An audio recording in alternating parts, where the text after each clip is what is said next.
Muito boa noite, João Sais, muito boa noite a todos os colegas no debate e boa noite, obviamente, a quem nos acompanha lá em casa, seja pela rádio, seja pela televisão pública dos Açores. Permitam-me fazer duas notas prévias antes de responder claramente à pergunta e entrar no tema. A primeira é que julgo que, é verdade, mais vale este do que nenhum, mas a RTP Açores poderia ter pensado em fazer um outro tipo, um outro modelo de debates, enfim, que pudesse ter promovido um outro esclarecimento, onde não fosse preciso, enfim, uns falarem mais alto do que outros e onde efetivamente pudéssemos trocar uns com os outros pontos de vista diferentes. A segunda nota prévia que gostava de fazer é de que não deixa de ser um pouco estranho que tenhamos neste debate duas pessoas que há um ano atrás andaram a pedir aos açorianos o voto para os representar no Parlamento dos Açores. E que um ano depois, pelas circunstâncias legítimas, enfim, ilegais, como é óbvio, estão a pedir o voto para saírem da Assembleia dos Açores, cortando o contrato político e social que há um ano assumiram com este povo, este bom povo açoriano. A liberalização do espaço aéreo, sim, já reparou. A primeira pergunta que coloca o Francisco César é muito interessante e a resposta do Francisco ainda é melhor, porque o Francisco responde dizendo: fez-se muito, bom, mas importa recordar que este modelo semi-liberalizado que existe para os Açores não foi implementado pelo Partido Socialista, nem sequer o governo do Partido Socialista nos Açores era completamente a favor dele. De 2015 a 2022 vão 6 anos. Desencaminhamento é regional, chegas não é ao ponto nacional. de falar, chegas ao ponto de referir que o sistema permite a fraude. Até outro dia na rádio, enfim, um lapso, todos nós temos um lapso de língua, disseste, permite uma espécie de fraude legal. A fraude não pode ser legal, obviamente, mas enfim. Mas de facto quase que já pensamos na coisa neste sentido. E o que é que foi feito em 6 anos para evitar a fraude? Fomos nós, responsáveis políticos, com a faca e o queijo na mão, que andámos a permitir que os outros fossem fraudulentos. E depois ainda dizemos isto 6 anos depois, pois olha, enfim. E como se percebe aqui, de facto, o liberalismo funciona e faz falta a Portugal, não é? Porque o PS não fez nada. E o PSD prefere continuar a complicar a coisa, mas porquê é que a gente está a ter tetos? E porquê é que a gente mete um teto máximo e as companhias low cost não querem voar para os Açores? Porque se algum dia, por razões de mercado, for preciso cobrar 135 euros a um passageiro, a companhia low cost já não vem para os Açores.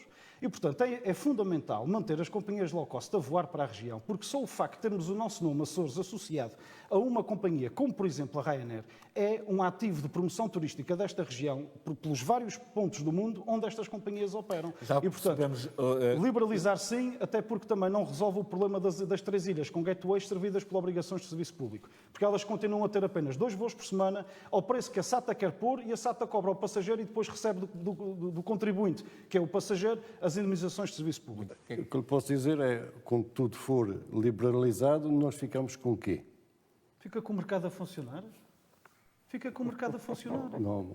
Mas não. então a gente está a funcionar com semi-regras, com companhias de Estado falidas, são as low cost que estão a dar capacidade de resposta aos açorianos ou aos preços mais competitivos. Veja lá se no início deste ano a Ryanair não andou a fazer campanhas para os Açores a 4,99 e se a SATA ou a TAP fizeram para os Açores a 4,99 ou a 9,99 exatamente para as mesmas gateways. Não fazem, portanto, o que é que me interessa um serviço que ainda por cima depois tem que ir ao reembolso e depois tem que ser no CTT e depois nem todos os balcões do CTT fazem. Porquê é que o caminho seguido pelo PS nos últimos anos, a nível da República, não serve os Açores? Não serve porque... Do ponto de vista económico. Está à vista, nem com os próprios parceiros conseguiram entender. No orçamento mais à esquerda de todos os tempos, os próprios partidos à esquerda do PS dizem que o PS não cumpre. Então nós decretamos por lei que os privados devem aumentar o salário mínimo. Quando o nosso Estado, relativamente àqueles que nós podemos fazer os aumentos e descongelar as carreiras que são as da administração pública, fizemos 0. Não é? Andamos a dar aumentos às pessoas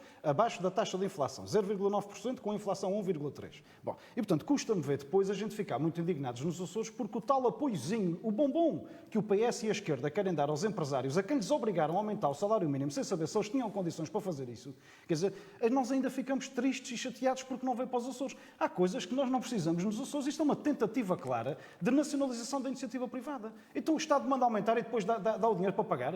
O aumento do salário mínimo nacional comeu a classe média. Esta desvalorização que a esquerda faz dos salários, esquerda contigo, comeu a classe, extinguiu a classe média em Portugal. 70% Não. das categorias profissionais estão, neste momento, papadas, permitam uma expressão, por estes aumentos anuais dos salários mínimos nacionais. A função pública está congelada. As carreiras de enfermagem. Um enfermeiro especialista, que no caso dos Açores gasta 7.000 ou mais euros para ir fazer a sua formação às expensas próprias, ok? Entra para a unidade, para o serviço de saúde, a ganhar menos que um enfermeiro que não é especialista. Os professores estão em burnout, os jovens mais qualificados deste país estão a sair por falta de oportunidades e pela maior sobrecarga de sempre fiscal. A Iniciativa Liberal também considera que o Estado não está a cumprir devidamente as suas obrigações e responsabilidades nos Açores. Quais são as áreas mais preocupantes, na sua opinião? Bom, importa recordar que nos últimos 25 anos o PS foi governo 18 e que nos últimos 6 teve o Bloco de Esquerda e a CDU como parceiros. E, portanto, são corresponsáveis pela falha constante e, em alguns casos, gritante a que o Estado votou a região autónoma dos Açores. Já aqui foram identificadas as questões da segurança, da justiça, da descontaminação, dos cabos submarinos, tudo isto. Efetivamente, há zonas, há áreas onde é mais prioritário. Mas como é que é possível que não seja possível que as pessoas com mobilidade reduzida tenham acesso a uma Casa da Justiça? Quer dizer, a Casa que manda cumprir a lei não consegue cumprir uma lei que resulta de uma diretiva comunitária de 1999. É uma coisa impensável. Há tribunais onde chove dentro nos Açores. E essas coisas estão todas dependentes do Instituto de Gestão de Equipamentos da Justiça em Lisboa, que, enfim, longe da vista, longe do coração, vai bloqueando um conjunto de concretizações que são precisas fazer, nomeadamente nos serviços de justiça. E, portanto, o que é mais prioritário, na opinião da Iniciativa Liberal?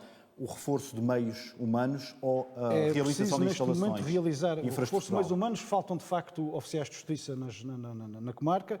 É preciso, prioritariamente, resolver os problemas infraestruturais e de acesso das pessoas aos tribunais. E, portanto, descentralizar as competências do Instituto de Gestão de Equipamentos da Segurança e da Justiça para a comarca, fruto da reforma judiciária que se fez em 2014, penso que é fundamental. Quanto à PSP, por exemplo, criou-se que ninguém fale numa coisa que, enfim, nos Açores existe, que é uma discriminação entre agentes da PSP. Há agentes da PSP numa ilha que recebem subsídio de insularidade, os que prestam serviço nas demais 8 ilhas não recebem. E, portanto, enfim, ninguém está preocupado com a situação da PSP agora por causa das vistorias que são obrigatórias fazer no aeródromo da Ilha do Corvo. Há aqui um novo regime de funcionamento interno na própria PSP que está exatamente, não tem uma esquadra, são polícias de todas as outras ilhas que têm que ir semanalmente ao Corvo. Ninguém está preocupado com as discriminações que o Estado promove em coisas tão, enfim, quase básicas, como o acesso direto das IPSS dos Açores aos fundos comunitários, como as discriminações que são praticadas aos clubes desportivos e aos atletas individuais que vão competir ao continente, que têm que ser apoiados pela região, porque o Estado apoia os que vêm de lá para cá, mas não apoia ao contrário, com os fundos comunitários e o PRR à Universidade dos Açores, e, por exemplo, mesmo a terminar. E, por exemplo, ainda nesta campanha vimos o Partido Socialista a olhar para as obras do Porto de Ponta Delgada e a dizer Costa deu-nos 400 milhões. Nada. Costa facilitou à região acesso a fundos comunitários, obrigando a que a região se fosse endividar, num plafond total de 400 milhões de euros. A Iniciativa Liberal pretende uma reforma do Estado que passa pela proposta dos 3 R's. Penso que é assim que está no vosso programa, ou seja, a revisão constitucional, a revisão da lei eleitoral e a revisão da lei de finanças regionais. Em síntese, o que é que propõem para estas 3 revisões? Revisão constitucional, primeiro tirar de lá o pendor socialista, porque o Estado não tem que ser socialista toda a vida. E já estamos quase 50 anos depois do 25 de Abril. Depois é preciso, obviamente, impor alguns limites aos volumes de dívida e endividamento que o país faz, e esses limites devem ficar, na nossa modesta opinião, inscritos em sede de revisão constitucional, onde deve ser aprofundado efetivamente o funcionamento da autonomia, nomeadamente com a extinção do cargo de representante da República. Mas não pode ser jamais para que se criem nos Açores aquelas utopias que já por aí andaram, dos presidentes dos Açores e de coisas do estilo, para eventualmente alguém do PS e do PSD, alguns antigos dirigentes do PS e do PSD Açores, serem lá metidos. O representante da República não faz falta e há uma personalidade na hierarquia política e constitucional portuguesa que é o garante do Estado de Direito Democrático, é o Sr. Presidente da República. E, portanto, se ele tem competências para fiscalizar a legislação que é produzida na Assembleia da República, tem as mesmas competências para produzir a legislação que é produzida no resto do país. Lei de Finanças Regionais. Todos os impostos gerados e cobrados na região deve ficar escrito que devem ser receita própria da região autónoma dos Açores. Também aqui era importante acautelar os limites ao endividamento e à dívida pública da região autónoma dos Açores, porque não temos visto grandes diferenças na governação regional face às governações nacionais, a não ser pelo volume, porque, claro, somos mais pequeninos, fazemos, apesar de tudo, um pouco menos de dívida e de endividamento. Lei eleitoral são mais os votos que às vezes ficam perdidos nestas eleições para a Assembleia da República entre todos aqueles que querem representar os Açores do que são necessários para o PS ou para o PSD eleger deputados. Nestas eleições, qualquer um de nós precisa no mínimo de 12 mil votos para conseguir eleger um deputado. E há muitos votos. O Bloco de Esquerda, por exemplo, foi a terceira força política há 2 anos, teve praticamente 8 mil votos que ficaram perdidos. É preciso também rever a lei do financiamento do ensino superior, como o professor José Azevedo já falou muito bem, porque de facto é preciso que fique claro o financiamento que é dado a todo o ensino superior público em Portugal, e essa lei existe, mas tem sido um bocadinho esquecida, e no caso particular das regiões autónomas deve haver uma majoração, se quisermos pôr as coisas nestes termos, relativamente à ultraperiferia, e no caso dos Açores uma segunda majoração, aí sim concebo estas majorações, devido ao efeito tripular da Universidade dos Açores. Mas é preciso, mesmo para concluir, dizer uma coisa. Nós não podemos passar a vida a dizer nos Açores que queremos mais autonomia, mais autonomia, mais autonomia e depois não usamos a que temos. Nós temos demasiadas competências ao abrigo das revisões, por exemplo, do Estatuto Político-Administrativo, que nunca foram usadas. Por exemplo, ao abrigo da Lei de Finanças Regionais, que nunca foram usadas. Conhecem algum projeto de interesse comum que tenha sido desenvolvido? A rede de radares meteorológicos deveria ter sido um projeto de interesse comum. A substituição do anel de fibra óptica deveria ter sido um projeto de interesse comum. A região participaria numa primeira fase nos custos do investimento com a República, mas depois beneficiaria também daquilo que a República vem aqui buscar. Porque, por exemplo, no caso dos radares meteorológicos, a informação que os Açores vão vender a partir da sua rede de radares não fica cá 1 cêntimo, como não fica, por exemplo, do controle de tráfego aéreo de Santa Maria e das bonetes da base das Lajes e por aí fora.